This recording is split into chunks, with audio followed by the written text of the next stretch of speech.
Беру обычную картошку и готовлю ужин вкуснее мяса. Все, что нам понадобится, это натереть картошку на крупной терке.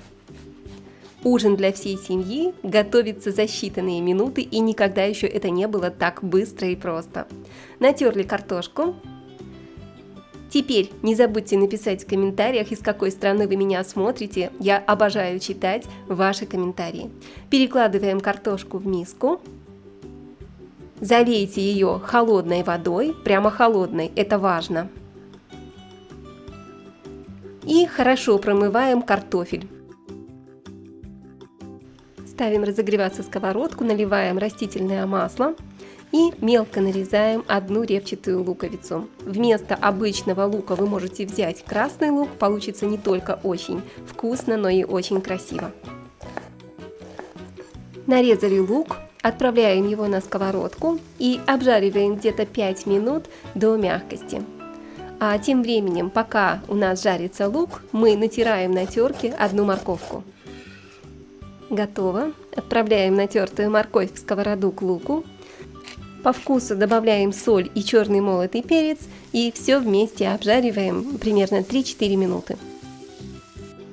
Теперь самое время слить воду с картофеля. Мы откидываем картошку на дуршлаг и перекладываем ее в другую сухую миску.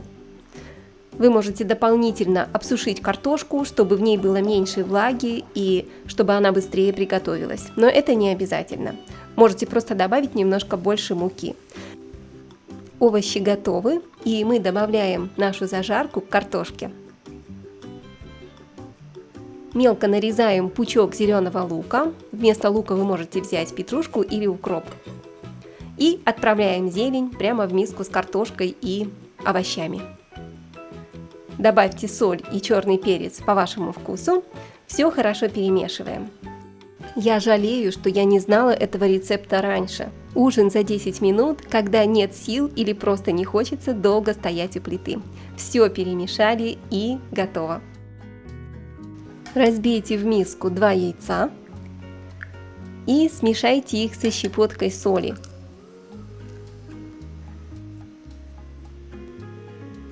И сюда же вливаем полстакана йогурта. Теперь просто при помощи венчика или вилочки все хорошо перемешайте до однородности. Добавляем немного муки. Еще раз все хорошо перемешиваем. И вот такое прекрасное, однородное и очень легкое приготовление теста готово. Заливаем этим тестом картошку. Я еще очень рекомендую добавить ложечку итальянских трав или какой-то сушеной зелени с ярким вкусом, для того, чтобы готовая выпечка получилась очень ароматной и такой пикантной. Все хорошо еще раз перемешайте и посмотрите, какое шикарное тесто получилось. Мы просто выливаем его на застеленный пергаментом противень. Вот так аккуратно распределяем равномерным слоем и отправляем в духовку, разогретую до 180 градусов Цельсия, примерно на 20-25 минут. Натрите на терке любой сыр с дырочками, который хорошо плавится. Достаем пиццу из духовки и посыпаем ее сыром. Чем больше сыра, тем вкуснее.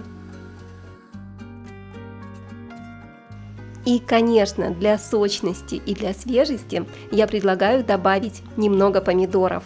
Нарезаем помидоры колечками или квадратиками и выкладываем сверху на пиццу.